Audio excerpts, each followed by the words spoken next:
Então, primeiramente, boa tarde a todos, boa tarde a todas.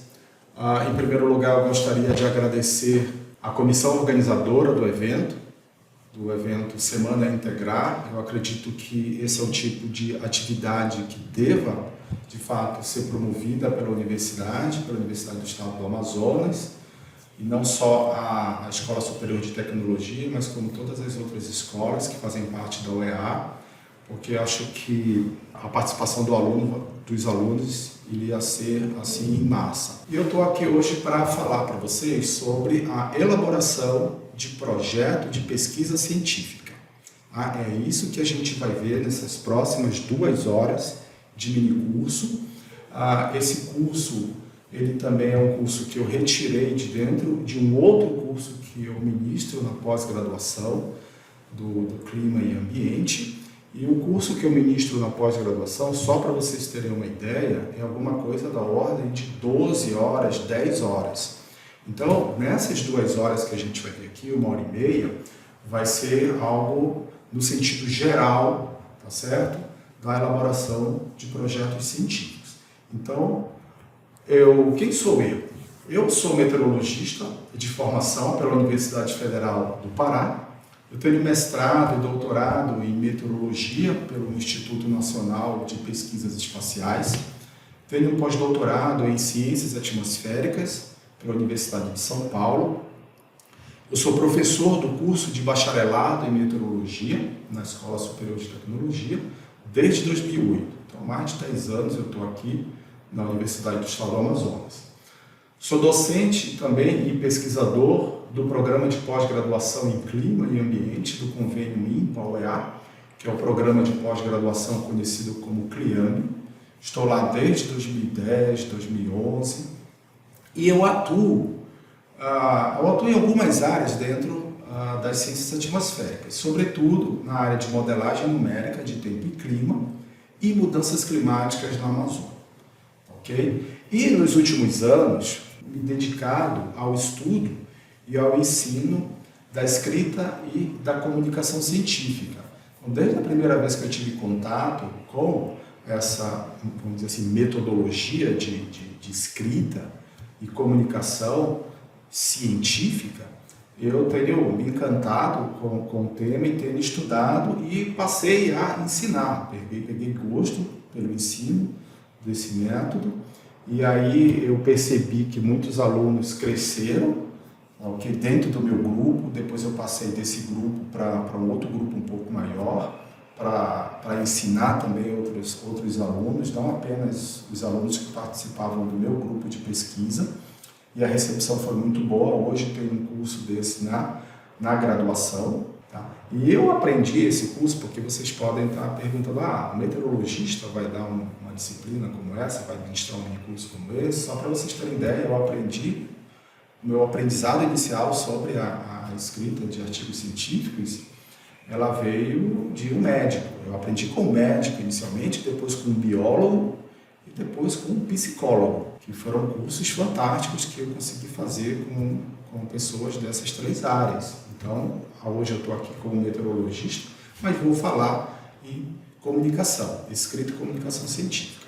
Então, a ementa que eu separei para esse curso nós temos esses 5 pontos aqui para ver durante esse momento aqui do minicurso, que é o quê? Eu começo com uma pergunta: qual a importância de se elaborar bons projetos de pesquisa? O que é um projeto de pesquisa? Então a gente está vendo um minicurso sobre projeto de pesquisa, como elaborar projetos de pesquisa. A gente tem que saber pelo menos o que é um projeto de pesquisa científica, o que a gente ganha fazendo bons projetos de pesquisa científica. Na graduação a gente não consegue enxergar muito além simplesmente de um trabalho que a gente tem que fazer em 1 ano, em 2 anos, e a gente não consegue visualizar lá na frente quais são os grandes benefícios de escrever bons projetos científicos. O 4º ponto é o que você deveria saber sobre o seu projeto. Então, antes mesmo de escrever o projeto, o que você deveria prestar atenção, o que você deveria saber antes de escrever o próprio projeto. Então, são algumas dicas, são alguns pontos que eu considero hoje, nesse nível que eu estou, como professor de pós-graduação, orientando mestres e orientando inclusive doutores, Inclusive, tem muita gente na pós-graduação que não tem essa visão ainda. E vocês que estão na graduação já vão ver. Tá? Então, como é que isso deve ser feito? Como poderia ser feito? O quinto ponto é a elaboração do projeto de pesquisa, do título ao cronograma de atividades. Então, eu vou mostrar para vocês alguns exemplos aqui sobre projetos, né? A estrutura. Então, tem vários tipos de estrutura dependendo do edital que pede o projeto para você. Você vai ver vários pontos ali, várias seções desses projetos. Eu vou mostrar a seção que a gente vai ver aqui dentro desse mini curso, ok? Então, como eu falei antes, esse é um mini curso que eu extraí dentro de um curso que eu ministro na pós-graduação, e esse curso da pós-graduação para projetos é da ordem de 10 a 12 horas, então lá é muito mais detalhado, aqui a gente não vai ver esses detalhes, porque a gente não tem tempo suficiente para isso, então eu vou mostrar para vocês aqui o macro, tá certo? A visão geral de elementos que não podem faltar dentro de cada uma das seções que você vai escrever do seu projeto. Tá? E muito mais do que isso, eu vou mostrar alguns pontos para vocês refletirem sobre a escrita de projetos científicos, que não vale apenas para alguém que vai fazer um projeto, por exemplo, um TCC.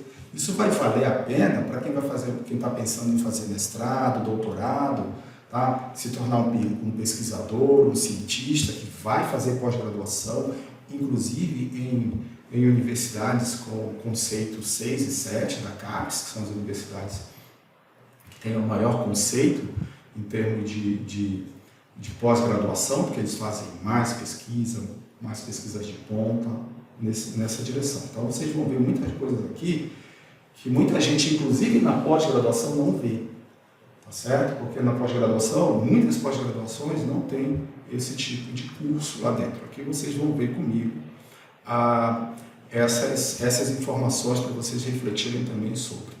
E aqui, eu acho que a maioria de vocês não chegou a assistir esse filme. É um filme do The Matrix, né? Matrix. É um filme que foi estreado, né? Começou ali nas telinhas do cinema em 1999. Isso aí é o Morpheus. Ele está apresentando duas pílulas, né? A Red Pill e a Blue Pill. A pílula vermelha e a pílula azul. Então, quando ele chega lá com o Neo, que é conhecido como o escolhido, que vai lá trazer paz para a Matrix, alguma coisa desse tipo, ele diz, olha, eu tenho duas coisas para oferecer para você. A pura verdade, que é a realidade, e eu tenho uma outra pílula, que é a pílula azul, onde eu vou deixar você vivendo no seu mundo virtual, no seu mundo onde tudo é certinho, é um mundo irreal. Então, você quer viver, quer conhecer, quer continuar no mundo irreal, ou você quer conhecer a coisa de fato como ela é? Então, ele ofereceu a Red Pill, é o mundo real que eu tenho para te apresentar. E a Blue Pill, você volta para o seu mundo lá virtual e continua vivendo sua vida. Como eu sei que vocês vão escolher a pílula vermelha, ou seja, vou mostrar para vocês o que de fato tem que haver, tem que ter dentro de um projeto científico, e esse projeto científico eu não estou cortando em projeto científico de graduação, projeto científico de pós-graduação, projeto científico para nível, por exemplo, quando você já é professor e quer submeter o seu projeto para uma agência de fomento, então não tem essa divisão aqui. Eu vou te dizer o que é um projeto científico, como você pode elaborar esse projeto científico de forma que ele tenha um bom impacto, tá? Que ele seja um projeto bom e de qualidade. Tá? Então, eu estou acreditando que vocês querem a Red Pill, então eu vou apresentar para vocês o que de fato é um projeto científico. Então, primeira coisa, qual a importância de se elaborar bons projetos de pesquisa? Então, vocês podem estar tentando responder essa pergunta na cabeça de vocês, tá certo? Eu até acredito que esse é um bom exercício para vocês fazerem. Eu vou mostrar para vocês aqui diferentes estágios dentro da academia, dentro da universidade, que cada um desses estágios, você estando dentro deles, o que você ganharia fazendo, por exemplo, ou potencializaria fazendo, escrevendo, elaborando um bom projeto de pesquisa. Então, vou começar aqui para aqueles que estão na graduação. Então, qual é a importância de se elaborar bons projetos para você que está dentro da graduação? Primeira coisa, você vai produzir excelentes TCCs, não tenha dúvida disso. Se você elaborar bom para excelente projeto de pesquisa, você vai conseguir produzir um excelente TCC, eu não tenho dúvida disso. Produzindo um excelente TCC, você pode publicar os resultados do seu trabalho de conclusão de curso em congressos, em conferências, em workshops, em simpósios, inclusive em periódicos. E você conseguindo isso, você tem a abertura de portas para ingressos na pós-graduação. Então, aquele aluno que está na graduação, que pretende ingressar numa pós-graduação para se tornar um pesquisador, se tornar um cientista, já vai pensando nisso, na importância de se elaborar bons projetos de pesquisa. Você pode até não conseguir fazer isso agora na graduação. Por exemplo, eu tenho 6 meses para propor um projeto de pesquisa, o professor me deixou aí na mão para eu trazer a pergunta para ele, trazer o projeto e tudo, aí pode ser um pouquinho mais complicado, mas você já tem essa noção de que a produção de bons projetos, a elaboração de bons projetos, te potencializa em tudo isso que eu te apresentei aqui, uma vez você estando na graduação. Agora, se você tiver dentro da pós-graduação, quais são os benefícios que a elaboração de um bom projeto de pesquisa pode te trazer? Produção de excelentes dissertações e teses. Né? Uma vez você elaborando o projeto e executando esse projeto, você com certeza vai produzir, tem tudo para produzir dissertações e teses de alto nível. E produzindo essas dissertações, produzindo essas teses de alto nível, com certeza você vai conseguir publicar esses resultados em eventos científicos.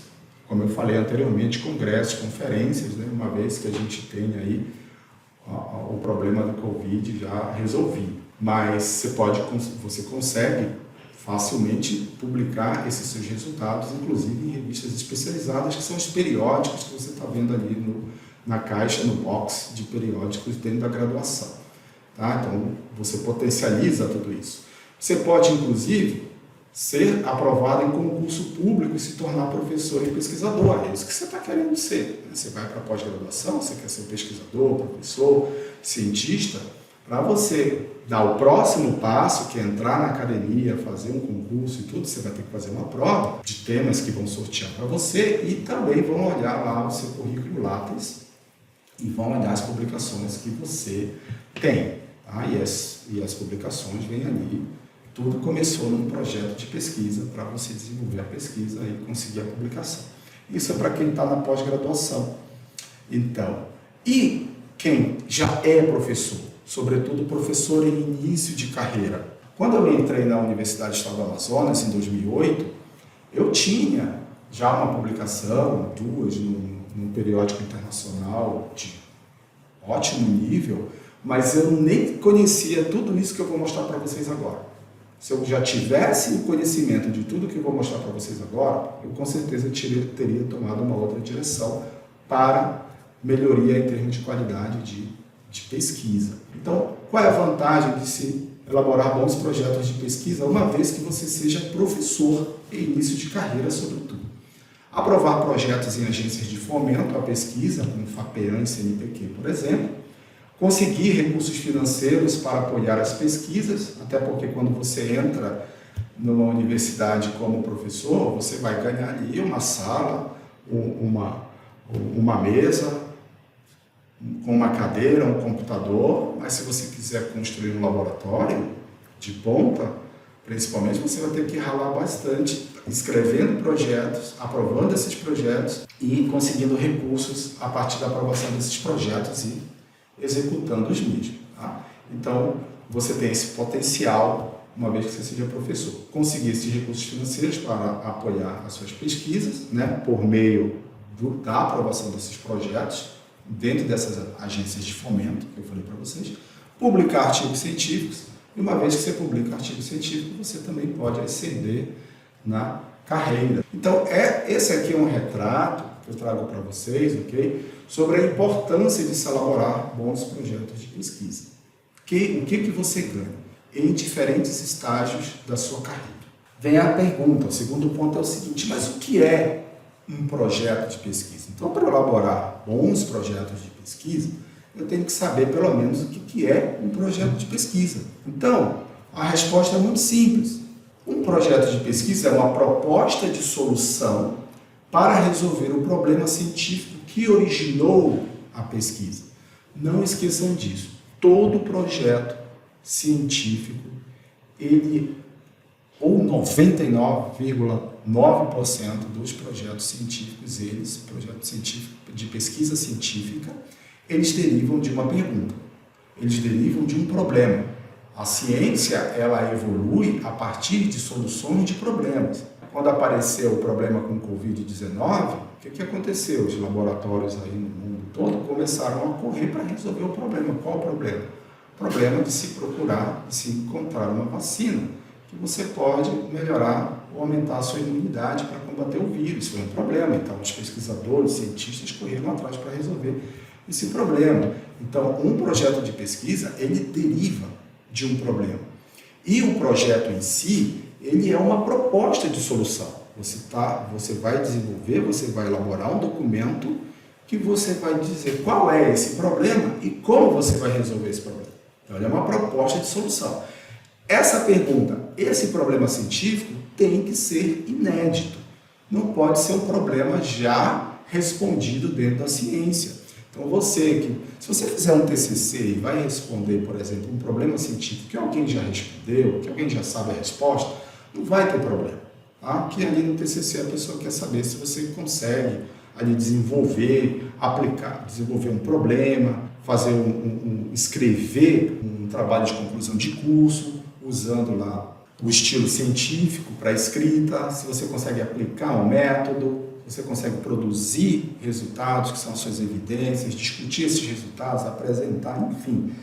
Se é um TCC, esse problema científico não necessariamente precisa ser um problema inédito. Mas a partir do momento que você vai para uma pós-graduação, mestrado, doutorado, você é professor, início de carreira, vai propor um projeto, o conceito de projeto de pesquisa vem daí. É a solução, a proposta de solução para um problema científico que originou essa pesquisa e que esse problema seja um problema científico inédito, que ainda não há resposta.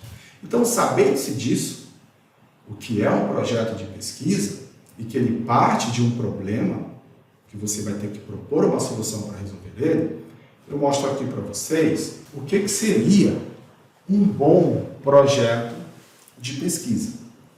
Tá certo? O que seria um bom projeto de pesquisa? Olha, eu já sei o que é um projeto, a ideia ficou clara na minha cabeça, conceitualmente agora eu sei o que é um projeto, mas o que é?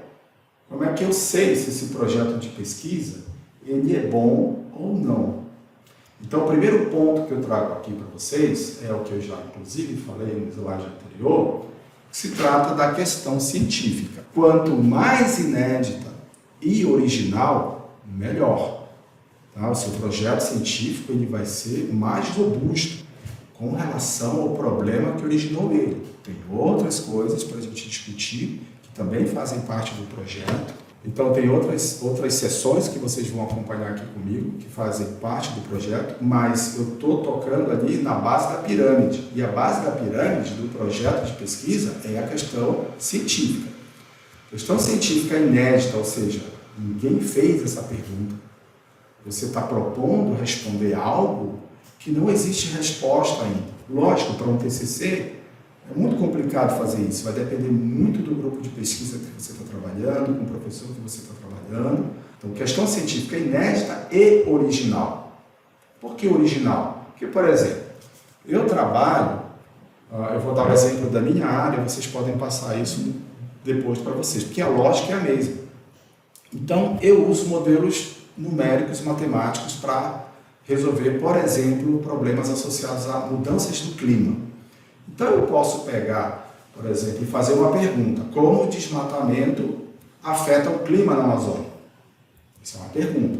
Vamos partir da premissa que essa pergunta ela seja original. Ninguém respondeu essa pergunta aí. E vem alguém, faz essa pergunta, usa um modelo X e responde essa pergunta. Estou dizendo assim, olha, o clima na Amazônia muda quando você desmata dessa maneira.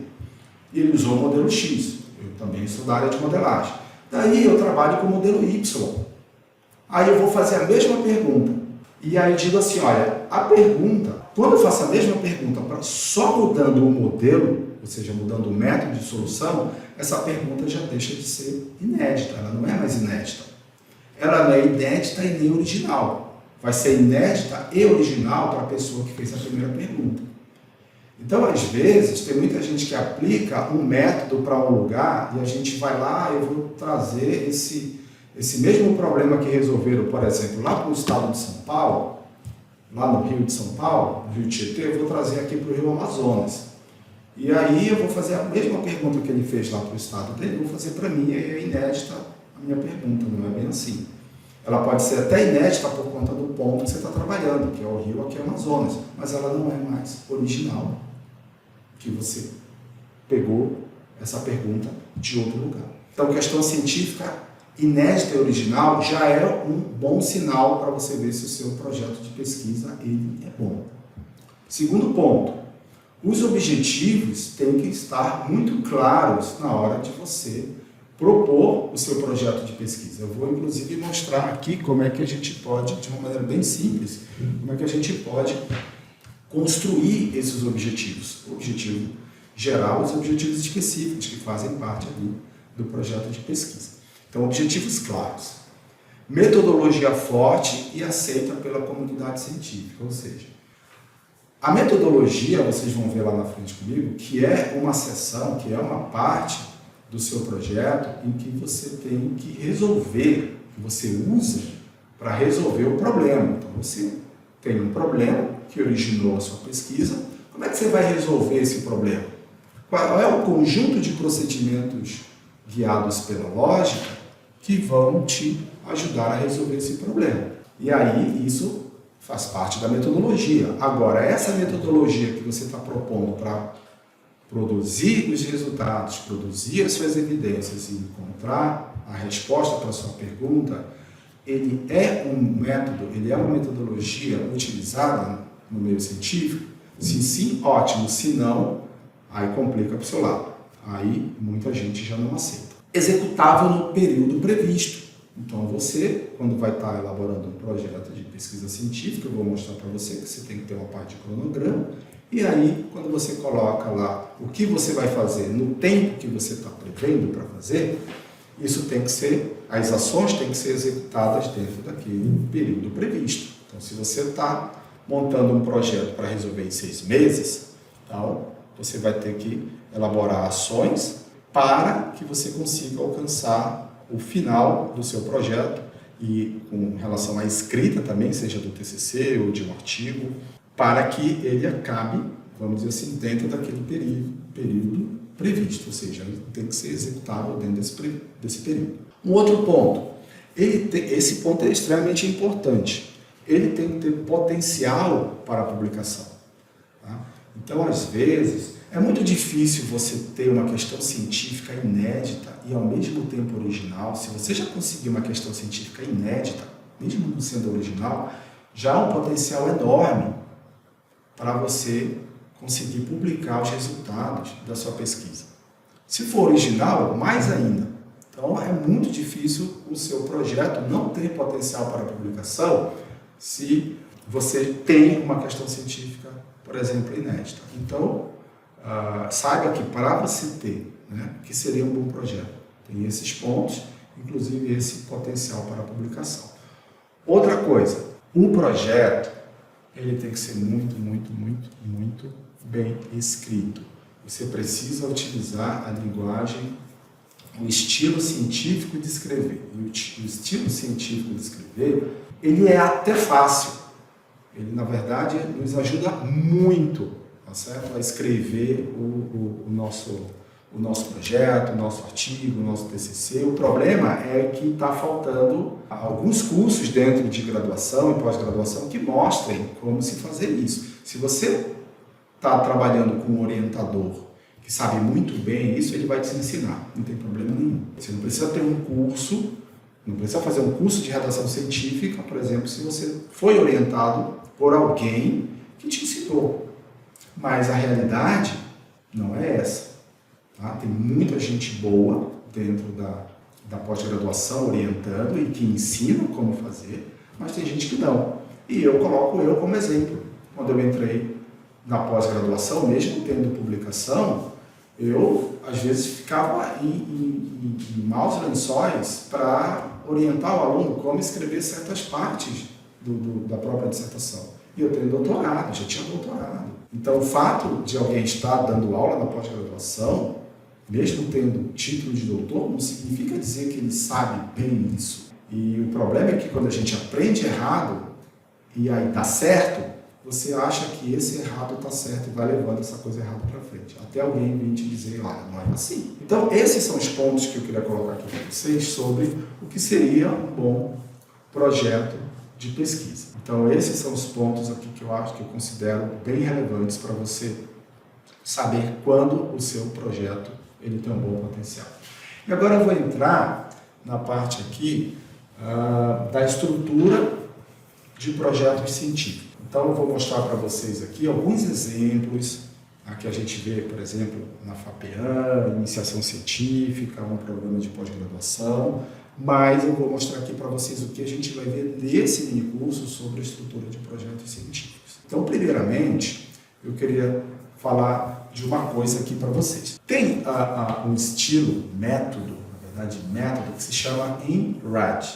Esse I é de Introduction, M é de método, R de Results e o D de Discussion. Então, introdução, método, resultados e discussão. Esse INRAD ele é muito utilizado, é uma estrutura de escrita utilizada para você escrever seus relatórios de pesquisa, independentemente de área, ou seja, área das exatas, área da saúde, engenharias, computação, área de humanas. Então, quando você trabalha com dados empíricos, quando você trabalha com a parte de pesquisa em que você precisa de dados, que são as suas evidências para produzir resultados, para escrever, por exemplo, um relatório baseado nesse INRAD. Então, ele é fundamentado por introdução, método, resultados e discussão. Aqui, como a gente está tratando de projetos científicos, o corpo principal tem outras seções que eu já vou falar para vocês. O corpo principal de um projeto científico vai ser dado pela introdução e pelo método. Problema e solução. O gráfico de cima, que tem essa seta aí, apontada para a direita, que te dá a introdução, método, resultados e discussão, é uma estrutura que você pode usar, por exemplo, para escrever o seu TCC, para escrever o seu artigo científico, para escrever a tese, a dissertação, enfim. Então, essa é a estrutura principal que dá sustentação a um documento, a um manuscrito científico. O de baixo, introdução e método, é para projetos científicos. Lógico, a gente sabe que dentro de um manuscrito, a gente tem a seção de... você tem o título, tem a filiação, que é o nome dos autores, o nome do autor do trabalho. Tem seções que você tem só a conclusão, ali tem referências bibliográficas, revisão de literatura, mas isso que eu estou mostrando para vocês aqui é a base. Então, esse INRAD, Introduction, Method, Results and Discussion, é o que dá a base, por exemplo, para a escrita de manuscritos científicos. O de baixo, Introdução e Método, te dá a base para o projeto científico. Eu vou trazer para vocês aqui uns exemplos nesse caso, de estrutura de projetos. Vejam que nessa estrutura que eu vou mostrar para vocês, não há a parte de resultados, discussão, conclusão, porque é projeto, que é uma proposta de solução para um problema científico que originou a pesquisa. Tá? E que, se possível, por favor, que essa pergunta seja, pelo menos, inédita. E C é de iniciação científica, por exemplo, da FAPEAM, da nossa Fundação de Amparo à Pesquisa do Estado do Amazonas. Então, olha só essa estrutura de projeto científico. Então, você tem o título, área de conhecimento, Subárea de conhecimento, título é o título da sua pesquisa, depois eu vou falar também sobre títulos, como construir um título interessante para o seu projeto. Mas aqui é título, área de conhecimento, engenharia, se você é da engenharia, medicina, se você é da área de saúde, enfim. E subárea do conhecimento, se você é da engenharia, por exemplo, você vai trabalhar com engenharia de materiais. Se você, por exemplo, é da medicina, a minha subárea lá é infectologia. E aí você vem com as outras partes, que tem a introdução, a justificativa, objetivos, metodologia, referências bibliográficas, resultados esperados, cronograma de atividades. Okay? Então veja que finalizou ali no método, que é a metodologia, que você pode chamar isso de diferentes formas, depois eu vou falar para vocês, referências bibliográficas, resultados esperados e cronograma de atividades. Esse é o exemplo quando você vai construir um projeto de pesquisa, por exemplo, para a FAPEAM, um projeto de pesquisa de iniciação científica. Um outro exemplo aqui, também da FAPEAM, que é um projeto de pesquisa. Tá? Então, por exemplo, nós, professores, quando sai um edital da FAPEAM para um projeto de pesquisa, para fomentar uma pesquisa, a gente tem que escrever um projeto e dentro do projeto tem essa estrutura para o caso da FAPEAM. Então, olha o que tem agora, olha a diferença. Iniciação científica, projeto de pesquisa para alguém, por exemplo, que já é professor. Título, área de conhecimento, subárea de conhecimento, resumo, palavras-chave, informações relevantes para a avaliação da proposta, experiência do coordenador, síntese do projeto, objetivos, metodologia, resultados esperados, impactos esperados, riscos e atividades, cronograma de execução, interação e qualificação das parcerias, equipe, que vai participar do projeto, cronograma e orçamento consolidado. Isso é a estrutura do projeto científico para a FAPEAM. Tá? E para pessoas que, por exemplo, já estão dentro da academia, com seu mestrado, doutorado, mas fazem parte da academia como professor, pesquisador, enfim.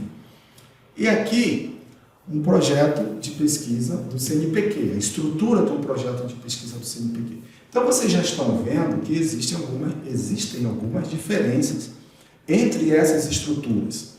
E é tudo projeto. CNPq, título, palavras-chave, proponente, equipe, áreas do conhecimento, resumo, identificação da proposta de pesquisa, objetivos, material e métodos, etapas de execução do projeto e cronograma de atividades, impactos esperados, cronograma de atividades, produtos esperados, potencial de impacto, colaborações ou parcerias, enfim, tem uma lista enorme aqui que você, quando vai propor um projeto, tem que ficar atento. Então, dependendo do edital que você vai construir o seu projeto, você tem que ler bem o edital e ver quais são as regras do jogo dentro desse edital. Aqui, ó, um outro exemplo para o caso do programa de pós-graduação que eu faço parte, que é o CLIAMB, do convênio INPA-UEA. Então, ali você tem, por exemplo, folha de rosto, que entra o título, candidato, orientador, lista de figuras, lista de tabelas, siglas, introdução, justificativa, objetivos, revisão bibliográfica, materiais e métodos, resultados esperados ou preliminares, referências bibliográficas e cronograma de atividade. Esses eram os exemplos que eu queria mostrar para vocês verem como essas coisas variam de, por exemplo, edital para edital, de instituição para instituição. Se eu mostrasse aqui para vocês, por exemplo, como é que na USP eles recomendam se inscrever um projeto, quais são as estruturas do projeto, poderia ser diferente. Então, dependendo de local para local, tá certo? De instituição para instituição, edital para edital, você pode ter essa estrutura diferente. Mas o que a gente vai ver aqui nesse minicurso? Então, o que a gente vai ver aqui é o seguinte, a estrutura que a gente vai ver é uma estrutura mais básica, porém não menos importante e que te dá a base da pirâmide de um bom projeto de pesquisa científica. E o que a gente vai ver aqui? Título, tá? De uma forma macro, como eu falei para vocês identificarem lá quais são os pontos mais importantes de se incluir dentro de cada uma dessas sessões. Então, resumo, introdução, objetivos, e no caso a gente vai dar uma olhada em objetivos geral e específicos, porque se você prestou atenção aí nessas caixas que eu mostrei para vocês, tem introdução em todos, tem objetivos em todos, e dentro de um projeto, geralmente, a gente entra com objetivos geral e específico. Metodologia, resultados esperados, cronograma de atividades e referências bibliográficas. Ok? Então, a gente vai ver cada um desses pontos aqui, cada uma dessas sessões dentro de um projeto científico. E aí você vai ver o que a gente pode colocar, o que deveria colocar, para que a gente consiga, de fato, ser bastante convincente na hora que alguém vai avaliar o nosso projeto. Ok? Então, aqui, que esse é o ponto que eu queria falar para vocês, antes de ir para cada uma daquelas partes do projeto de pesquisa que eu mostrei para vocês, antes mesmo daquilo, o que a gente deveria, né, saber sobre o nosso projeto? Então, eu resolvi escrever, por exemplo, um projeto. Eu resolvi, por exemplo, não escrever um projeto, mas fazer uma pesquisa científica, porque eu quero entrar em uma pós-graduação. Eu quero entrar em uma pós-graduação, por exemplo, com um conceito alto, não dizendo que pós-graduações com um conceito relativamente menor não são importantes. Não tem a ver com isso. Pode ser uma coisa sua, não, eu quero ir para USP, eu quero ir para o FRJ, porque o meu curso na USP ele tem nota 7, meu curso no FRJ tem nota 6, e eu quero fazer um projeto de pesquisa preliminar para mandar para lá para concorrer a uma das vagas. Então, você está pensando em fazer algo parecido? Eu vou mostrar para vocês aqui. O que você precisa saber? Tá? Até antes mesmo de começar a escrever o seu projeto. Não adianta sair escrevendo, porque número de páginas, número de parágrafos, se está muito bem escrito ou não tem peso. O que tem peso são outros pontos importantes que você tem que levar em consideração na hora de escrever. E aí eu começo aqui, no centro dessa figura, com esse círculo aí, chamando projeto de pesquisa. Então, o que eu tenho que saber? A aula 0 que vocês já tiveram comigo sobre a elaboração do projeto de pesquisa, o que é o projeto de pesquisa, para que ele nasça, vamos dizer assim, para nascer um projeto de pesquisa, a primeira coisa que você tem que ter é o quê? É um problema. Você tem que ter um problema. Então, eu estou querendo escrever um projeto. Qual é o problema que deu origem a esse projeto, que vai dar origem ao projeto de pesquisa que eu vou fazer? Qual é o problema que eu vou atacar? O que eu vou fazer? Se eu não tiver um problema, eu vou falar, eu vou trabalhar com ferramenta tal. Aí você vai em cima do método. Mas para você começar a fazer um projeto de pesquisa, não começa pelo método. Eu vou pegar o dado do experimento X e vou fazer uma avaliação desse dado. Cadê o problema? Será que já não pegaram aqueles dados daquele experimento X que você está querendo usar para produzir seus resultados, para fazer uma avaliação? Então, você tem que começar pelo problema. Às vezes também quando a gente entra na pós, eu vou fazer um TCC, aí a gente vai falar com o professor, porque a gente não tem experiência, isso aconteceu comigo, eu peguei qualquer coisa para fazer. Tá? O professor chegou comigo e disse, você vai fazer tal coisa. Você vai estudar isso. E eu não tinha essa noção de perguntar para ele, mas qual é o problema que a gente vai resolver? Eu falei, tá bom, vou fazer. E fui lá e fiz. Então, a gente tem que ter noção disso. Qual é o problema que deu origem ao seu projeto? Segundo, qual a motivação para a solução desse problema? Por que você quer resolver esse problema? Esse é um ponto bem interessante. Tá? Muita gente é motivada pelo problema que encontrou. Tem muita gente que encontra seu próprio problema, não sozinho, mas também com a ajuda do orientador. O orientador tem um papel fundamental para te ajudar a encontrar esse problema, para dizer se esse problema já foi resolvido ou não, para dizer se você está no caminho certo ou não. Então, quando você acha um problema, que você conversou com o seu orientador, e ele entendeu, vocês entraram no entendimento de que é interessante esse problema, aí vem o segundo ponto que eu particularmente, professor José Augusto Paixão Veiga, acho extremamente importante. Qual a motivação para a solução desse problema? Por que você quer resolver esse problema?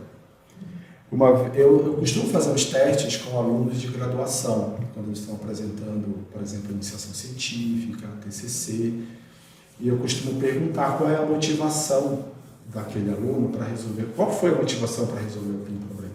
E não, por surpresa, alguns não sabem, uma grande maioria não sabe qual foi a motivação. Isso é um problema? Não, nenhum problema. Eu só descobri, eu só sei que aquela pergunta que ele está respondendo no projeto não derivou dele, veio do professor. Tá? Tem algum problema com relação a isso? Não. Tem alguns momentos que a gente precisa muito da ajuda do professor, ele está ali para ajudar a gente. Mas o que eu estou dizendo para vocês, se vocês forem para um caminho de pós, ou mesmo para fazer um TCC, se você é um aluno que está aqui assistindo esse curso, está no início do curso, e você está pensando em fazer um TCC lá na frente, já vá se preocupando, né? Já vá se preocupando, não, pensando nessas coisas que eu estou falando aqui. Então, qual é essa motivação que você tem? Eu vou avançar na fronteira do conhecimento, vou atacar um problema aí que é extremamente importante, enfim. O terceiro ponto é porque esse problema merece atenção. Então, você pensou em um problema para resolver, você encontrou uma motivação, eu quero resolver esse problema, porque esse problema aqui ele tem pouca coisa que se sabe sobre ele, é um problema ainda que tem limitação do conhecimento, ou esse é um problema que ainda ninguém respondeu e eu quero responder. Num conjunto de 5, 4, 3 problemas que eu achei, eu escolhi esse porque foi esse problema que eu me motivei a resolver. E agora você tem que saber por que esse problema merece atenção. Ou seja, esse problema que você selecionou para resolver, ele é relevante? Ele é um problema importante? Pode ser que a gente encontre uma questão inédita, pode ser que a gente encontre inclusive uma questão inédita e original, que nós estamos extremamente motivados para resolver esse problema, mas que talvez ele não seja importante para a ciência. Ninguém está falando sobre aquilo, ninguém está tratando daquilo. Vai lá você e faz o trabalho. E aí é importante saber qual é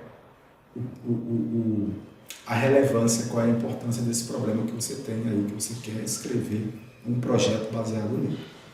Um outro ponto é o propósito da pesquisa. Né? Então, olha, qual é o objetivo da minha pesquisa? Então, eu tenho um problema, já tenho a minha motivação, sei que o trabalho é relevante, sei que a pesquisa vai ser relevante. Qual é o objetivo dela agora? E aí você constrói o objetivo da sua pesquisa.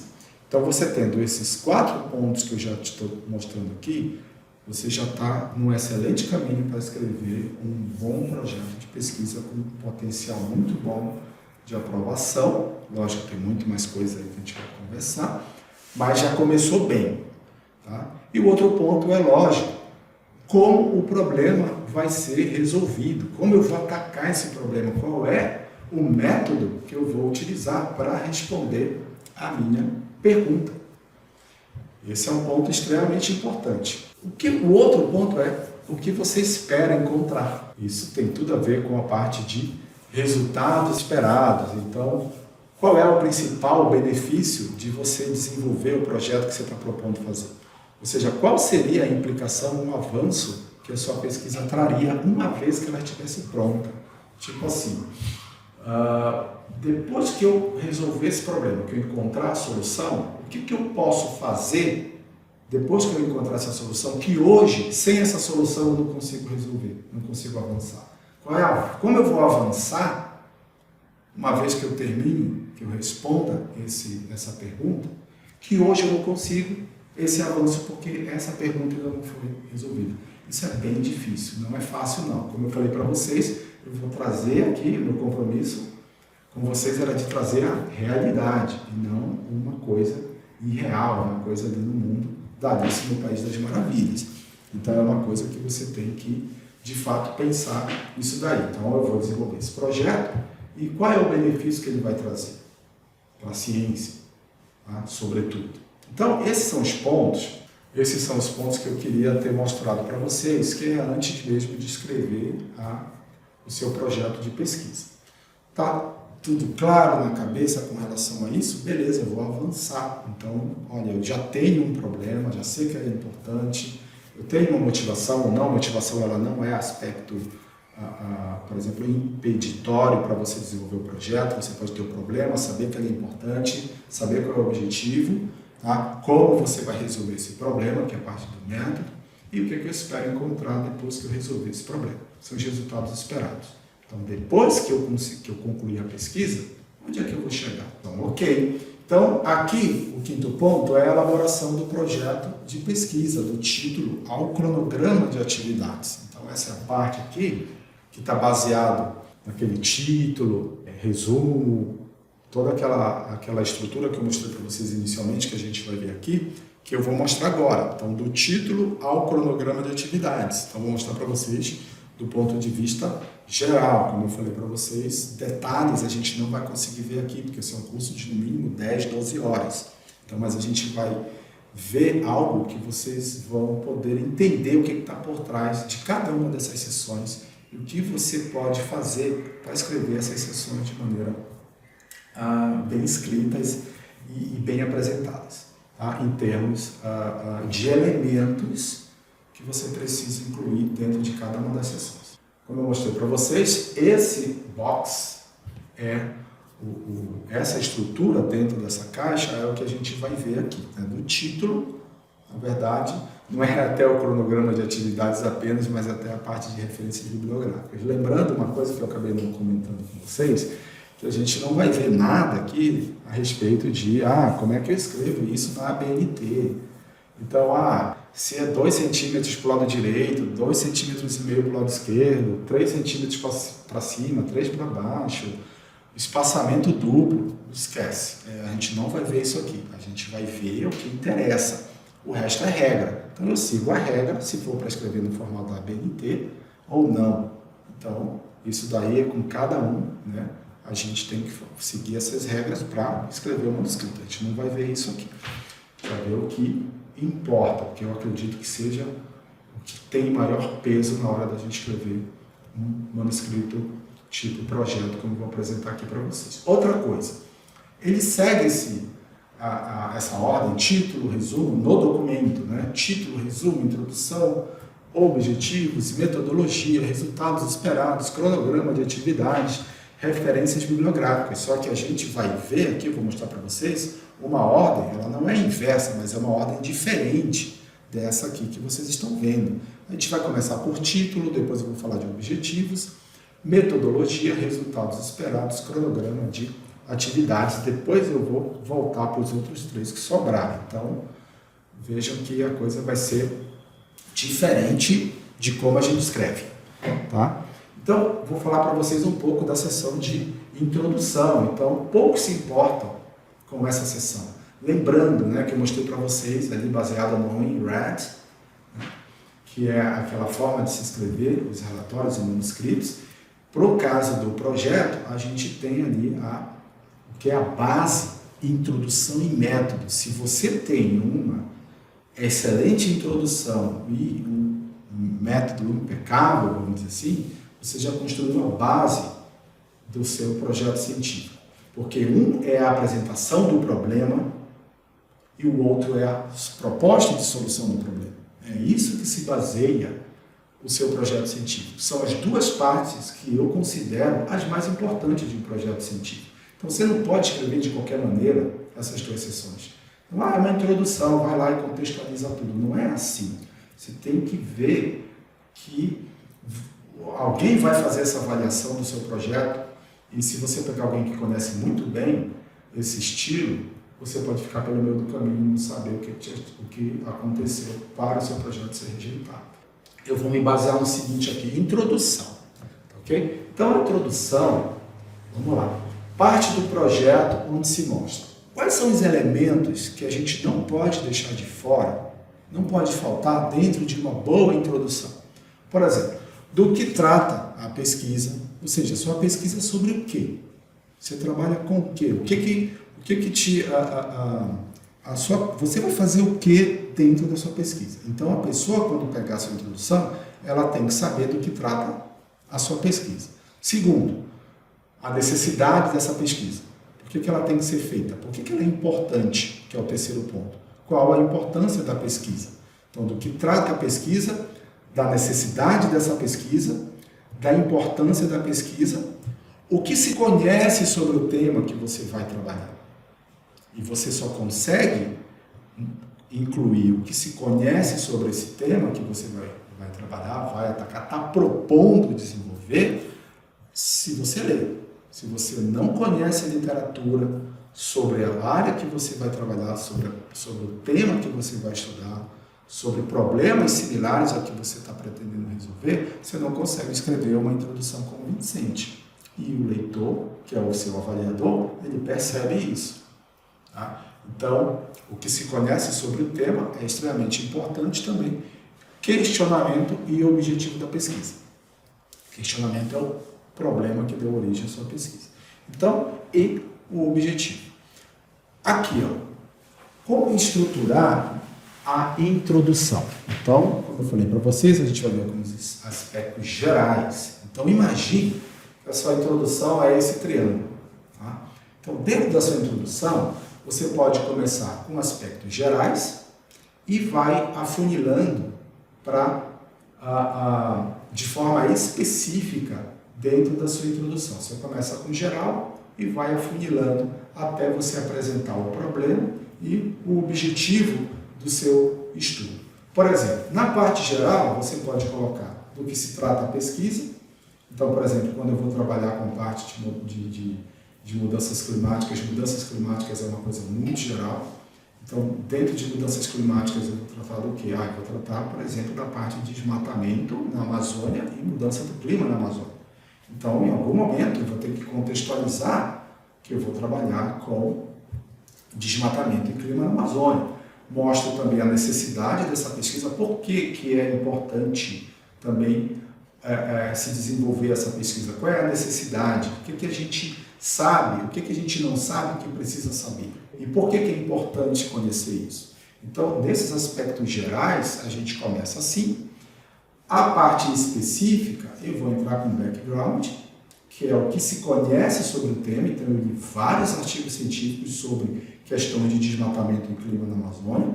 Eu tenho uma linha cronológica desses artigos, eu sei o que fizeram, quais foram as propostas de solução, quais foram os problemas que iniciaram cada uma dessas pesquisas, porque eu li os artigos. Então, a revisão da literatura é extremamente importante para ser feita. Se você não faz uma revisão de literatura, você não tem como construir esse background, ou seja, mostrar o que se conhece sobre o tema que você vai desenvolver, ou seja, com problemas semelhantes ao que você está propondo resolver. Apresenta-se a questão científica, veja bem que você veio de um aspecto geral, tá? E aí está afunilando, depois do seu background, você apresenta a questão científica e os objetivos. Então, por exemplo, você fazendo isso na sua introdução, você já está indo no bom caminho. Essa é uma alternativa. Existem outras alternativas de se escrever a introdução? Sim, eu conheço pelo menos mais duas, mas essa é a mais simples, essa é a mais geral, funciona muito bem. Se você conseguir desenvolver a sua introdução vindo de aspectos gerais e afunilando para o seu problema e para os objetivos que você vai propor, resolver, atingir, já está de excelente tamanho. Se você conseguir passar toda essa informação dentro da sua introdução, alguém pode me perguntar, professor, mas qual é o tamanho ideal de uma introdução, de uma sessão de introdução? Depende. Depende de como você vai mostrar o que você vai fazer, porque o que você vai fazer é importante, porque o que você vai fazer precisa ser feito, o que tentaram fazer antes, que o que você está propondo ainda ninguém respondeu, e os objetivos do seu estudo, na introdução. Se você fizer isso, o leitor ele vai ter como te avaliar criticamente sobre a necessidade e a importância da tua pesquisa. Então a introdução é uma sessão extremamente importante. É onde você apresenta o problema, onde você apresenta a importância de se resolver esse problema, onde você apresenta o background a respeito de tudo que foi feito, ou de muita coisa que foi feita parecida com o que você está propondo fazer. Você fazendo uma introdução dessa forma, já é meio caminho andado, que é a apresentação do problema, que a pessoa vai ver quando você colocar o seu problema em perspectiva com os problemas que já foram resolvidos, alguém vai ver, de fato, isso aqui ninguém fez ainda e precisa ser feito. Então, é um projeto de pesquisa interessante. Aí, pouca gente dá atenção para a introdução. Tá? Eu vejo isso, inclusive, na pós-graduação. Tá? E aí, perde-se a chance de mostrar o grande benefício do trabalho científico que está sendo proposto. Mas tudo bem, vamos seguir aqui porque o tempo está passando. Dentro do projeto de pesquisa, você viu ali que tem as estruturas e eles pedem, de forma corretamente, né, os objetivos geral e específicos. Então, tem muita gente até hoje que tem dificuldade, mesmo na pós-graduação. Tá? E eu já vi também pessoas que não estão mais na pós e também têm problemas de montagem dos objetivos geral e específico. Eu também já tive. E eu não tenho vergonha de falar, eu sempre uso eu como exemplo. Já tive problemas para construir objetivos geral e específicos, já construí objetivos específicos em geral equivocados, errados, sim, já fiz. Hoje eu não faço mais, porque aprendi. Estou aqui para ensinar também aqueles que têm interesse em aprender. Como a gente pode construir esses objetivos geral e específicos? Eu vou trazer aqui uma explicação que eu acredito que seja bem simples e você vai conseguir, a partir de hoje, resolver esse problema da escrita do objetivo geral e específico. Por exemplo, o que é um objetivo geral que os projetos pedem? O objetivo geral é o propósito principal da pesquisa. O que você quer alcançar? Qual é o maior alcance que tem para a pesquisa que você quer desenvolver? O que tem de mais amplo? Por exemplo, eu vou fazer um trabalho sobre o papel do desmatamento no clima da Amazônia. O que de mais abrangente eu quero, por exemplo, alcançar? Eu quero alcançar, por exemplo, o entendimento. Qual é o mecanismo que qual é o mecanismo que está conectando desmatamento na Amazônia com mudança de clima na Amazônia? Quais são que mecanismos físicos são esses? Eu quero entender, esse é o meu propósito principal. Então, o objetivo geral é o alcance maior que você quer atingir com a sua pesquisa. E os objetivos específicos são ações a serem realizadas para se atingir esse objetivo geral. Então, o que é que eu vou ter que fazer dentro da minha pesquisa científica para atingir o meu objetivo geral? E o meu objetivo geral tem tudo a ver com a resposta que eu quero dar para a minha pergunta que me originou o meu projeto. Eu vou dar um exemplo aqui para todo mundo entender, mesmo que sejam de áreas diferentes. Um exemplo geral e depois eu vou colocar um exemplo dentro da minha área, para vocês fazerem a conexão com a área de vocês. Olha só, vamos partir da premissa que o meu objetivo geral seja aumentar o meu desempenho físico. Então eu tenho esse objetivo, olha, eu preciso aumentar o meu desempenho físico. Então, o que eu tenho que fazer para eu aumentar o meu desempenho físico, para eu alcançar o objetivo geral?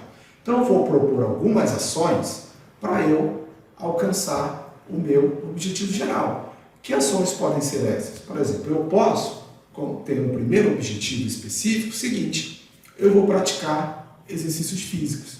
Sou uma pessoa sedentária, não pratico exercícios físicos, estou em casa o tempo todo, ali não gosto de praticar exercícios, mas aí eu preciso agora aumentar meu desempenho físico, então o que eu vou fazer?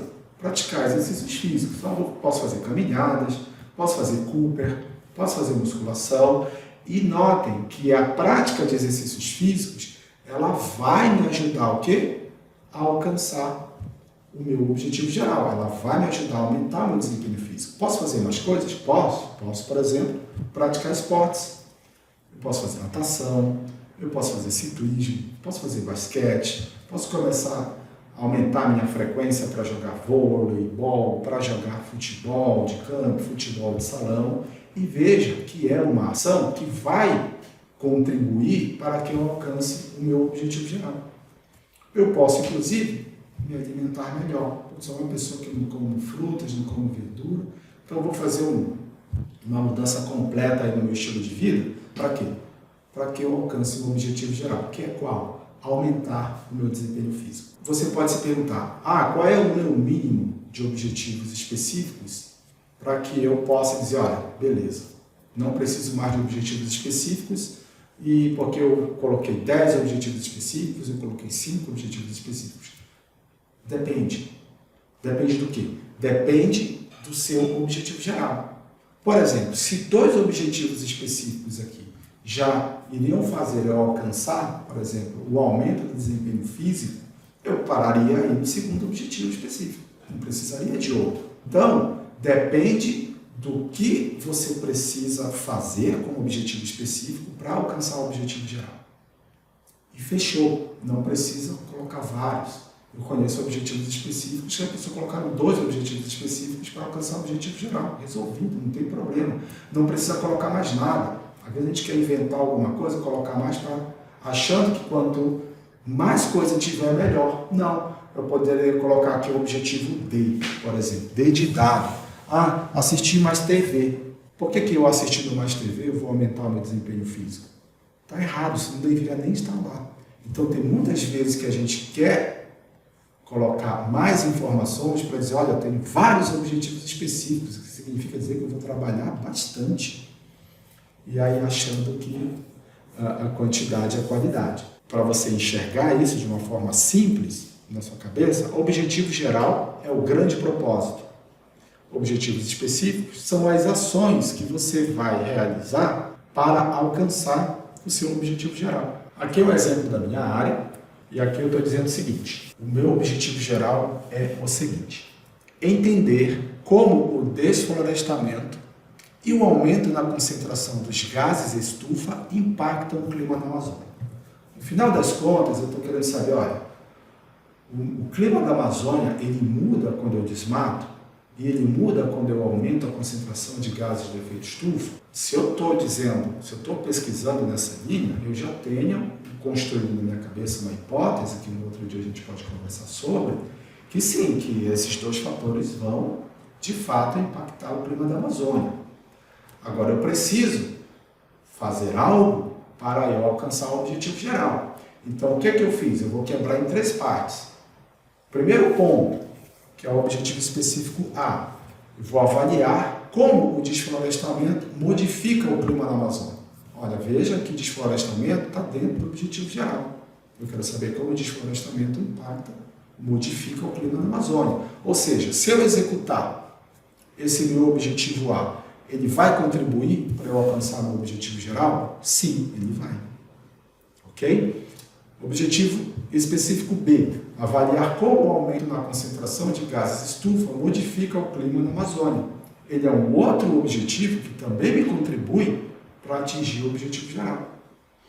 O terceiro que eu coloquei aqui, verificar como o efeito conjunto, ou seja, o desmato, e aumenta a concentração de gases de efeito estufa, dentro do meu modelo matemático, lá que eu não vou entrar em discussão aqui, e ver como o efeito dos 2 juntos modifica o clima na Amazônia. Vejam que eu não preciso de mais nenhum objetivo específico para responder ao meu objetivo geral. E podem perceber, quando vocês pegarem TCCs anteriores, dissertações ou teses anteriores para ler, e vejam o tamanho dos objetivos geral e específicos que as pessoas colocam. Elas fazem parágrafos, pelo menos, por exemplo, com o objetivo geral.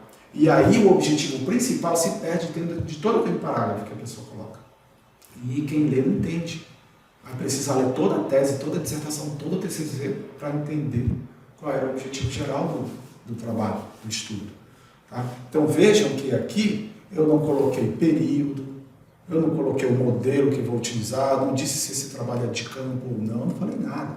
Eu disse, olha, eu tenho esse objetivo geral e eu tenho esses objetivos específicos aqui, que vão me levar para alcançar o objetivo geral, que é o grande propósito, tá, do seu projeto científico. Então, lá na introdução, você apresentou o problema, tá certo? E aí você está dizendo, olha, eu tenho esses objetivos, porque quando eu alcançar esses objetivos, na verdade, quando eu alcançar o objetivo geral, eu vou, por exemplo, responder a pergunta ou problema que deu origem à minha pesquisa. Quando é que você sabe que você completou o seu trabalho? do seu projeto? Quando você resolve todos os objetivos específicos e alcança o objetivo geral. Aí você não precisa, por exemplo, mais produzir resultados, porque você já produziu tudo. Tá? Estou imaginando que você alcançou todos os objetivos específicos que você propôs. E aí você tem um pouco de controle sobre como o seu trabalho, a sua pesquisa termina ou não. Tem essa pergunta, né? Como atingir o objetivo geral? Todo mundo já deve saber responder agora. Como atingir o objetivo geral? Alcançando os objetivos específicos, realizando os objetivos específicos. Fazendo isso, você atinge o objetivo geral. Então, vendo a importância desses dois objetivos estarem, essas duas classes de objetivos estarem bem conectadas, então tem que estar bem conectado para você saber o que você precisa fazer para alcançar o objetivo geral.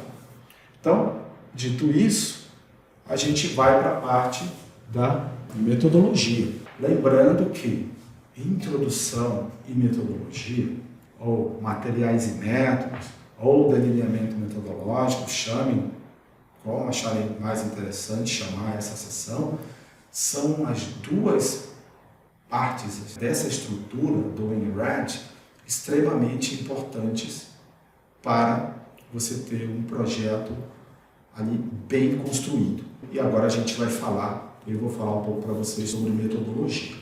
Então, a metodologia, quando a gente vamos um pouquinho sair de fora do projeto, tem toda aquela estrutura ali, que você foi lá, colocou o título, que você vai ver uma proposta de título aqui, que eu vou dar para vocês, construiu o título, construiu lá o resumo, está tudo ok, construiu a introdução, onde você apresentou lá, deixou muito claro qual é o problema que você vai resolver, qual a importância desse problema, por que você vai resolver aquele problema, e agora você tem que mostrar o quê? A proposta de solução desse problema. Como eu vou, o que eu preciso fazer para atingir os objetivos específicos em geral e responder à pergunta que originou o meu projeto. Agora é a parte da proposta de solução. Então você tem um problema e você tem que propor uma solução. Como é que você faz isso? Você aplica um método. O que é um método? O método é um procedimento lógico e organizado para investigar um problema. E ele é baseado, como já está dito aí, na lógica. Então, eu tenho um problema e preciso resolver esse problema. O que eu vou fazer? Como eu vou conduzir o meu estudo? Como eu vou produzir resultados? Como eu vou produzir as minhas evidências para eu responder o meu problema? De forma, assim, geral, a metodologia dá até uma sessão que ela é curta. Ela não é tão longa assim. Uma sessão um pouquinho mais curta, mas é uma sessão que é extremamente importante, porque essa é a sua última chance de mostrar para quem está te avaliando que o que você está propondo fazer faz sentido. E o que você vai usar é aceito metodologicamente. O que você está propondo usar, fazer para produzir os resultados, outras pessoas também já utilizaram em outros trabalhos científicos, o que corrobora a aplicação do seu método. Então, o que é a metodologia? Parte do projeto onde se fornecem informações suficientes para o leitor entender o que será feito para atingir os objetivos e resolver o problema. Ou seja, na hora que você construir a sua sessão de metodologia, se você não souber como você vai resolver o problema, como é que você vai escrever uma metodologia e convencer quem está te avaliando que você sabe o que você está fazendo? Então, você precisa saber como você vai resolver o problema, colocar isso de forma lógica, no papel, onde você quiser, para visualizar o que você vai fazer, para depois fazer a parte escrita da sua metodologia. Porque aí, a metodologia, como eu estou falando aqui, é a parte do projeto onde você dá essas informações para o leitor entender o que você vai fazer. Outra coisa, ações que serão executadas para produzir as evidências. Então, por exemplo, se eu quero entender como o desmatamento ele muda o clima na Amazônia, por exemplo, muda a chuva, muda a temperatura, modifica a umidade relativa, enfim, modifica essas variáveis aí que eu posso associar ao clima, eu tenho que dizer para ele, olha, o que eu vou usar se esses dados já estiverem, por exemplo, disponíveis, eu posso dizer que vou usar esses dados que já estão disponíveis, que eu posso utilizá-los para criar minhas evidências, ou eu posso produzir dados, produzir no sentido, né, positivo, no sentido correto, ou seja, eu vou utilizar modelos matemáticos, que é o que eu faço, vou fazer experimentos numéricos para produzir, por exemplo, condições climáticas com e sem desmatamento. Então, quais são as ações que serão executadas para eu produzir essas evidências? É a condução da pesquisa. Como eu vou conduzir a pesquisa? Esse método, como eu falei antes para vocês, eles têm que dar credibilidade aos resultados. Não é um método que sai da minha cabeça. Não é eu vou pegar um conjunto de dados e vou fazer o que eu quiser com esses dados. Vou fazer a relação que eu quiser com esses dados. Não. Eu vou pegar esses dados, vou pegar um modelo, eu vou produzir alguns experimentos. A partir desses experimentos eu vou fazer uma comparação, vou fazer uma correlação, vou aplicar nos métodos estatísticos. Enfim, cada um dentro da sua área precisa saber como vai produzir essas evidências, e essas evidências têm que ser produzidas por meio de métodos já conhecidos na literatura científica. Quarto ponto, o método tem que estar dentro de padrões aceitos na ciência. E dentro de metodologia, dentro de projetos, você escreve a parte da metodologia no futuro.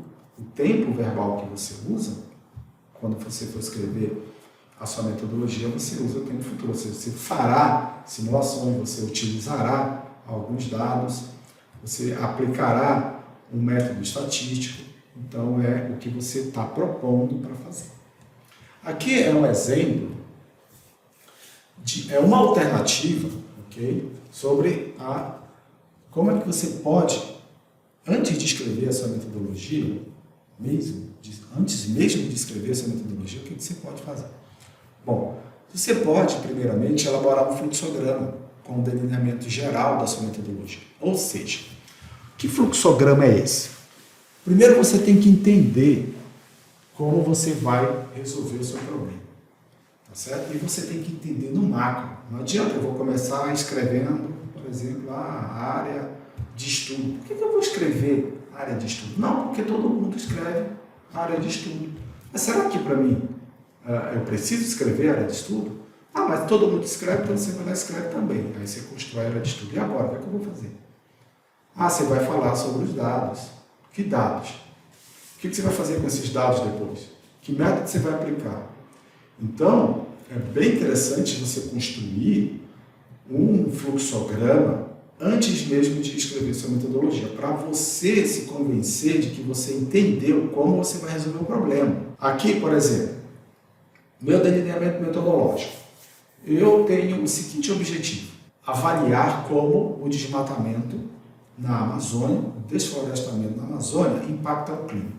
Eu utilizo modelos matemáticos, isso aqui é só para dar mostrar para vocês um exemplo de como eu posso aplicar, construir esse fluxograma, né, que já é a solução para o meu problema.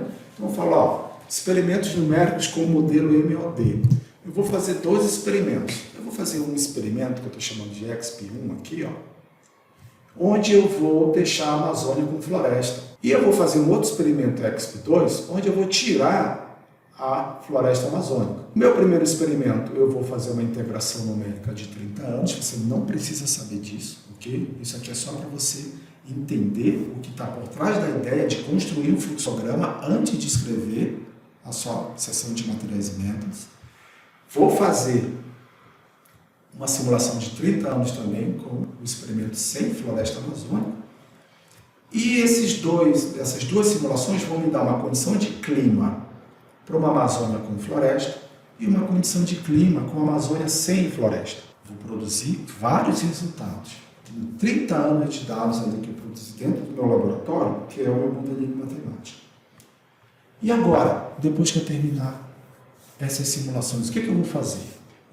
Como eu vou analisar esses resultados, uma vez que eu tenha essas 2 simulações numéricas prontas? Eu vou aplicar, por exemplo, algumas ferramentas estatísticas. Não coloquei mais coisa aqui para não ficar muito longo. Mas, quando eu construo esse fluxograma, eu tenho uma visão macro de como eu vou resolver o meu problema. E aqui eu trago para vocês 3 exemplos de fluxogramas que eu ministrei em alguns cursos de redação científica e pedi para alguns alunos fazerem. E aí, isso aqui é só para vocês terem um exemplo, que eu dizia, olha, antes de você escrever metodologia, eu quero saber se você sabe o que você vai fazer. E aí, alguns construíam esses fluxogramas.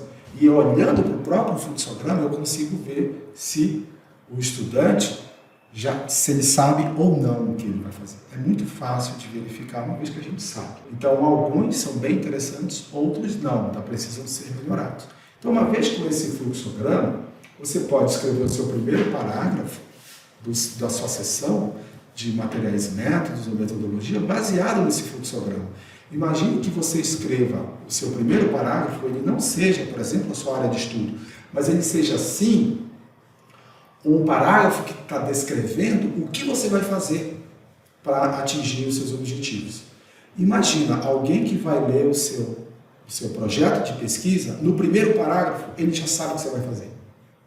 Lógico, ele não tem os detalhes ainda. Ele só sabe, por exemplo, naquele meu caso, que eu vou rodar o modelo, vou fazer 12 experimentos numéricos de 30 anos, vou avaliar o clima de cada condição, né? Ele não sabe ainda que variável eu vou utilizar, ele não sabe qual período eu vou fazer essas simulações, ele não sabe ainda qual ferramenta estatística eu vou utilizar, mas ele já vai ter uma ideia, com uma única leitura de um único parágrafo, saber o que eu vou fazer, o que você vai fazer. Não tem coisa melhor do que isso. Porque às vezes a gente só entende o que alguém vai fazer quando a gente chegar lá na última frase, no último parágrafo da metodologia. Entendi o que a pessoa vai fazer. Então, construa depois as suas seções e subseções a partir do fluxograma. Lógico, meu primeiro parágrafo, ele só dá o aspecto geral de como eu vou atingir meus objetivos específicos, como eu vou produzir minhas evidências, o que eu vou fazer, qual é a minha proposta de solução ali do meu problema científico. Então, depois eu tenho, logicamente, que construir seções e subseções para falar do modelo, no meu caso, tá? No meu caso. Vou falar do modelo, do tempo de simulação numérica, quais são as variáveis que eu vou utilizar, para qual local eu vou avaliar essas variáveis, enfim.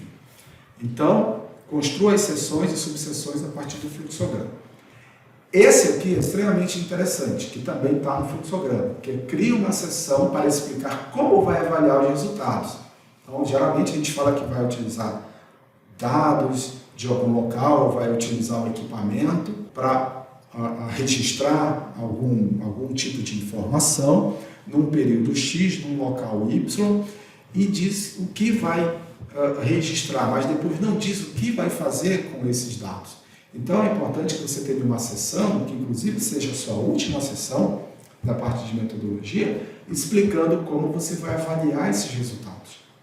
Ok? Isso aqui é extremamente importante, porque quem está te avaliando vai saber, eu já sei como ele vai produzir as evidências dele ou dela, eu já sei como ele vai atacar o problema, que eu já entendi o macro, eu já entendi também cada ponto particular dentro da metodologia que ele está propondo, e agora ele me diz como ele vai avaliar esses resultados. Tá bom? Então, isso é extremamente importante. Metodologia e introdução são o corpo e a alma do seu projeto científico. Ok? E agora, eu falei dessas duas partes mais importantes, porque eu vou passar agora para sessões mais simples, lembrando que introdução e metodologia são o corpo e a alma do seu projeto de pesquisa. É ali que você apresenta o problema, é ali que você apresenta como você vai resolver esse problema, que você diz que os métodos que você vai utilizar de fato são reconhecidos cientificamente, são utilizados já em outros trabalhos científicos, e aí você está mostrando o problema, objetivos e proposta de solução. Ali tudo acabou. Lendo a introdução e lendo a sua metodologia, quem está te avaliando já sabe se o seu trabalho, já sabe que o seu projeto ele é um projeto interessante ou é mais um ali no meio de vários outros que não vão muito longe.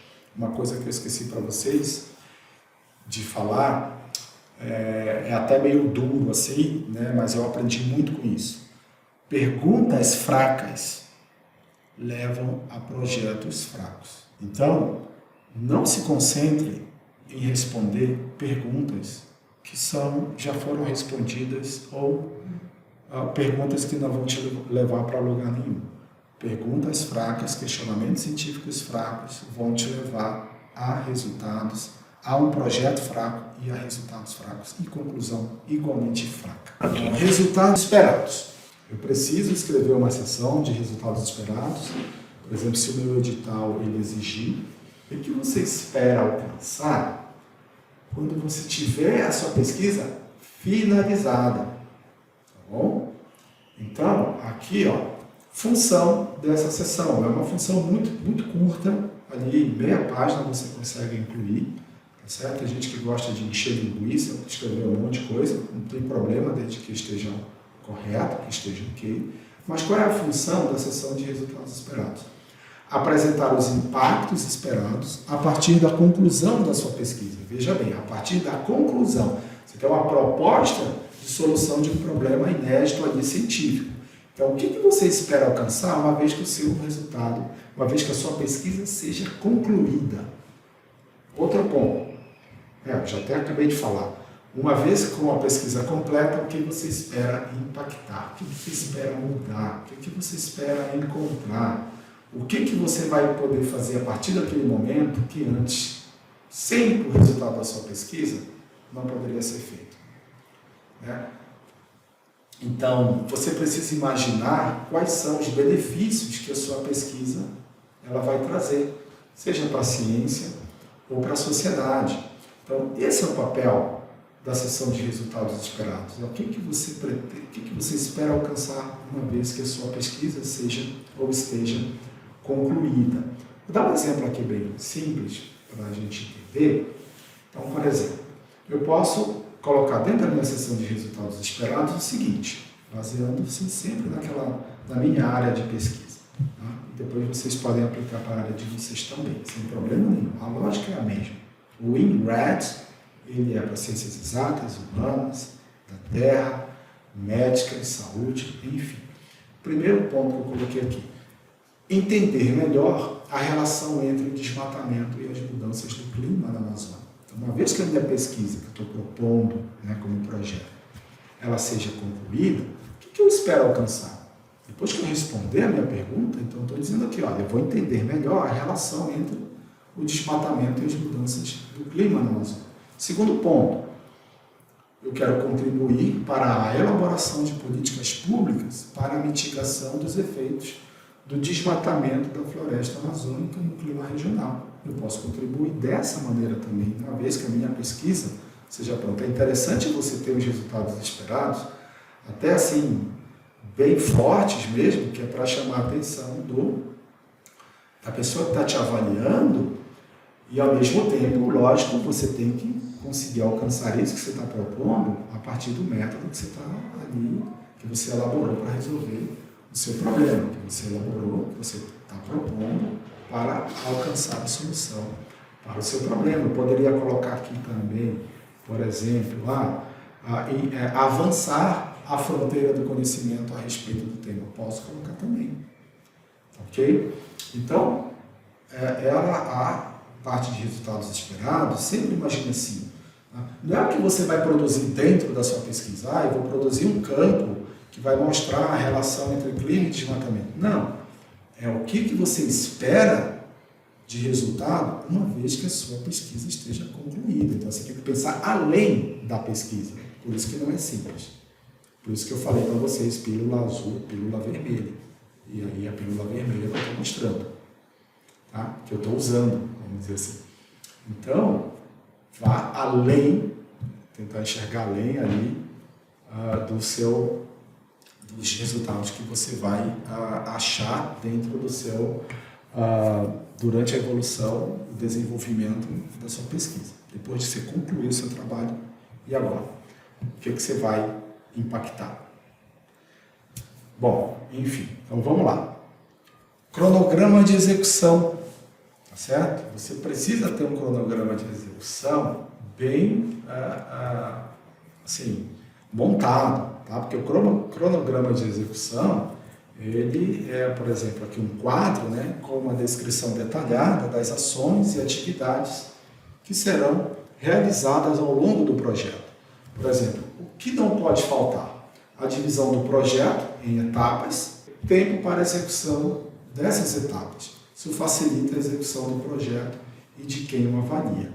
Muitas vezes essa parte do cronograma de execução te ajuda também a entender ali, né, porque você está propondo um método, você vai ali ter que alcançar cada um daqueles objetivos específicos. Para cada um dos objetivos específicos você tem uma meta para alcançar, não deu para falar de meta aqui por conta do tempo, mas você pode descrever umas metas, né?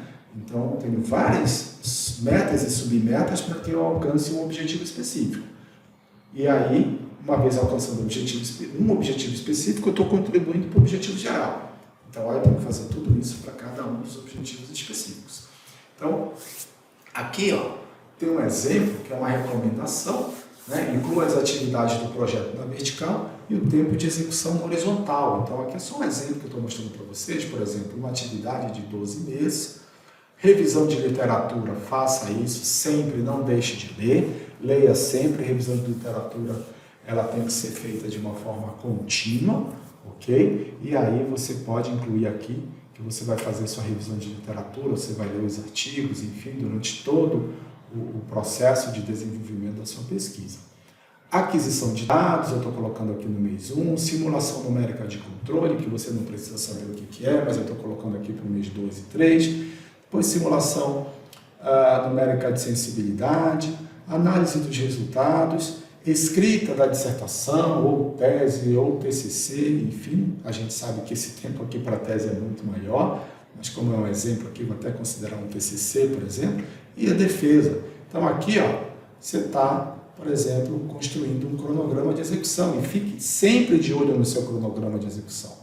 Tá? Sempre de olho para você saber em que momento você está da sua pesquisa, se você está atrasado, se você está ali no tempo hábil ou se você está adiantado. Geralmente a gente está mais atrasado que adiantado, né? Mas esse aqui é um exemplo de cronograma de execução que você tem que incluir num projeto de pesquisa. Inclusive da iniciação científica nosso, da UEA, a gente precisa ali, os alunos, quando vão apresentar seus projetos, apresentarem um cronograma de execução. Resumo. Rapidamente falando, né? Qual é a função do resumo? Veja que eu deixei o resumo por último. Tá? Porque o resumo ali você vai dar uma visão geral do que é o seu projeto de pesquisa. Então, apresentar ao leitor, essa é a função dele, a essência da proposta de pesquisa. Então, primeiro, é a sua chance de ganhar a atenção do leitor, então torne o resumo atrativo. Por que isso acontece? Quando você manda seu projeto para alguma agência de fomento, ou o seu professor de TCC1, por exemplo, que ele quer ver o projeto de pesquisa, ou dentro da pós-graduação, que você vai mandar ele para a banca, enfim, depois que você já ajustou com o professor, com o seu orientador os detalhes, a pessoa, quando for olhar o seu projeto, a primeira coisa que ela vai bater o olho, primeiro é no título, depois ela vai olhar o resumo. Então, o resumo é uma maneira de você atrair a atenção da pessoa e mostrar para o que você veio, o que é o seu trabalho, como você vai fazer, o que você espera alcançar, que eu vou falar ainda aqui na frente. Então, inclua no resumo só o que é importante. Aí eu trago aqui 2 exemplos. O primeiro exemplo da esquerda, que você pode incluir no seu resumo, por exemplo, o objetivo, que você já sabe qual é, o objetivo da pesquisa, o delineamento metodológico, ou seja, de maneira geral, o que você vai fazer para alcançar o objetivo, e os resultados esperados.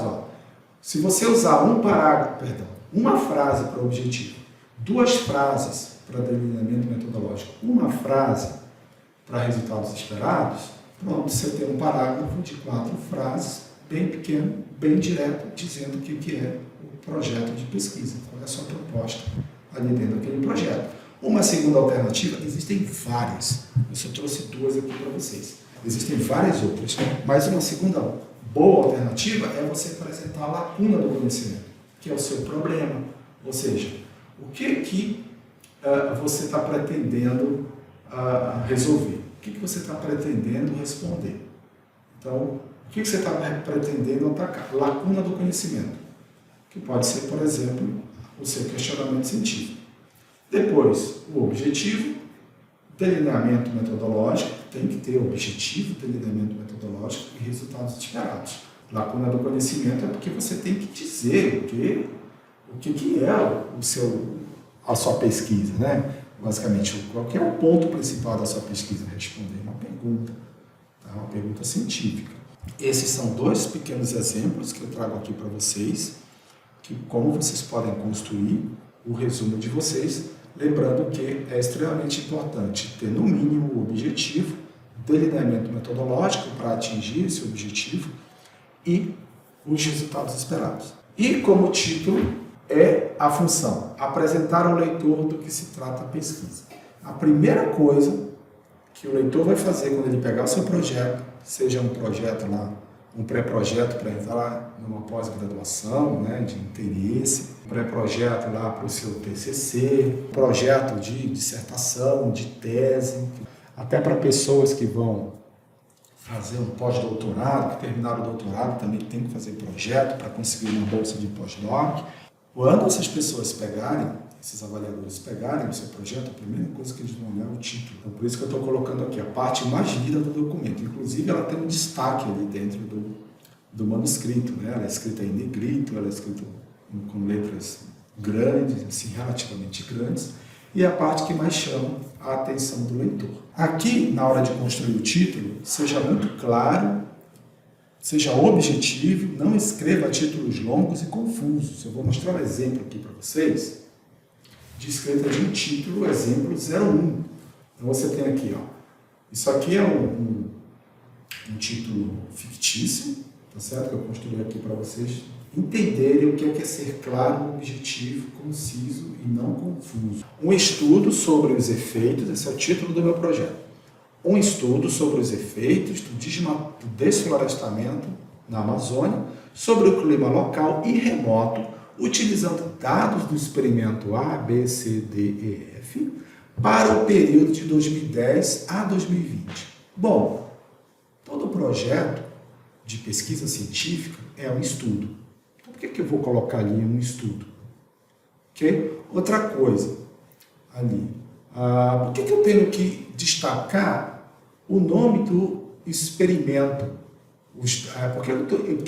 Por que eu tenho que destacar a fonte de dados do meu experimento? Por que eu tenho que destacar essa fonte de dados? Não existe uma seção onde eu apresento essas fontes de dados, onde eu apresento o período, olha, inclusive incluindo o período, para o período de 2010 a 2020. Então, olha, isso aí só serve para esse período. O efeito do desmatamento só vai servir para esse período, no clima. Para outro período não serve. Por que eu estou colocando o período? Não precisa. Então, esse é um título muito longo, na minha visão, na minha opinião. E a minha opinião e visão baseado em tudo que eu já vi sobre redação científica e construção de títulos. Não é alguma coisa da minha cabeça que eu estou falando aqui para vocês. Tá? Então, não recomendo esse tipo de título longo, incluindo período, incluindo fonte de dados. Olha só esse outro título. Efeitos do desflorestamento da Amazônia sobre o clima local e remoto. Se eu tenho uma seção de materiais e métodos, é lá que eu vou incluir quais são as fontes de dados e qual é o período de dados que eu vou utilizar. Não preciso colocar no meu título. Essa é uma forma de você ser curto e direto e todo mundo entende. Quem leu, entendeu, já sabe o que você vai fazer. Preciso colocar efeitos do desflorestamento da Amazônia sobre o clima local e remoto, utilizando o modelo A, B, C, D e F do Instituto Nacional de Pesquisas Espaciais. Não preciso. Está aqui o meu título. Depois, nas outras sessões, o leitor vai ter conhecimento suficiente a respeito dos outros detalhes. Agora, uma forma, um título que eu recomendo é uma regra? Não, nada aqui que eu estou apresentando para vocês é regra. São recomendações. Agora, para o projeto, o que deu origem ao seu projeto? aula 0 de projetos? O que deu origem ao seu projeto? Não foi uma pergunta? Então, por que você não pode colocar no título do seu projeto uma pergunta? E eu estou colocando aqui, ó, como o desflorestamento na Amazônia altera o clima local e remoto. Então, a minha proposta de pesquisa é para responder essa pergunta. Então, é uma sugestão que eu acho interessante colocar uma pergunta no título do seu projeto científico. Agora, para você fazer isso, você tem que saber o que você vai fazer, senão você não consegue. Referências bibliográficas é colocar, de fato, as referências que você utilizou, como papers, livros, teses, links da internet, né? Inclua todas as referências bibliográficas que você utilizou no seu projeto de pesquisa e na construção do seu projeto de pesquisa. Então, siga a formatação exigida no edital ou chamada. Então, se eles querem que você construa uma seção de referências bibliográficas de acordo, por exemplo, com a ABNT, então saiba o que são as regras da ABNT e aí vá lá e coloque isso dentro das regras da ABNT. Como é que você cita um paper, livro, uma tese, uma dissertação e links. E aí, eu apresento para vocês, se vocês quiserem aprender um pouco mais, saber um pouco mais de detalhes sobre essas partes dos artigos, dos projetos, como fazer perguntas científicas relevantes, como fazer revisão de literatura para você fazer um projeto de pesquisa, eu peço para vocês me seguirem. Esse aqui é um site no YouTube, na verdade é um canal do YouTube que eu chamo de Corientador. Então é só você procurar no YouTube por esse nome, você pode se inscrever, tá certo? Já tem vários vídeos lá, ó, tem vários vídeos que eu dou várias dicas sobre projetos e papers, inclusive essa apresentação depois com certeza vai entrar no canal, e aí você se inscrevendo, você recebe notificação todas as vezes que eu colocar um conteúdo novo e você consegue acompanhar isso continuamente. Tá? E o outro também que eu tenho, outro canal é aqui no Instagram, que você pode também estar me seguindo lá, é o Corientador, você pode procurar no Instagram ou no YouTube. Inscreva-se nos dois, porque tem muita coisa que tem no Instagram que não tem no YouTube, porque a plataforma do YouTube não permite. No Instagram tem umas coisas bem interessantes lá que eu coloco para vocês, para todos que me seguem. E mais uma vez agradeço a todos.